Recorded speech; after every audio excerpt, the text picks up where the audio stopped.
You don't get to speak for my child. Let's start right there. If I had carried to term, I would be labeled a drug-addicted black mother. And if I had kept the baby, I would have been labeled a incompetent single mother. So my question for you is, what is your perception of how I should feel about my abortion? Sometimes the regret happens later in life. It's not within even 5 or 10 years. The trauma they feel might come out later when they have their own other children or grandchildren. So every woman, it's going to be different. I think you're amazing. I think if that's what you've overcome in your life, I think that's incredible. And you should be proud of overcoming so many tough things in your life. It does break my heart that if you're sharing you had an abortion, that there could be a child, I don't know how old they'd be, 10 years old today, who would be cheering you on saying, go get him, mom, you got this. I can almost promise you that would not be the case, because I say again, I'm in a domestic violence shelter.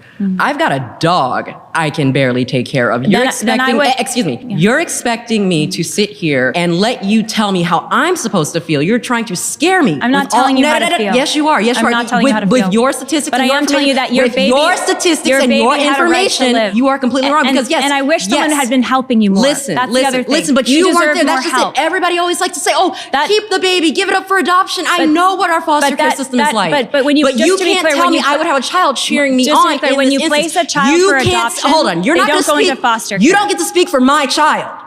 You don't get to speak for my child.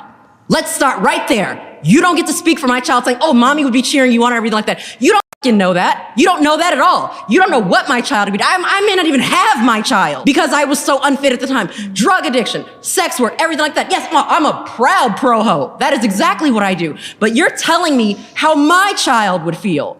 And what gives you the right? What gives you the right? What gives you the right? I would love to respond to you.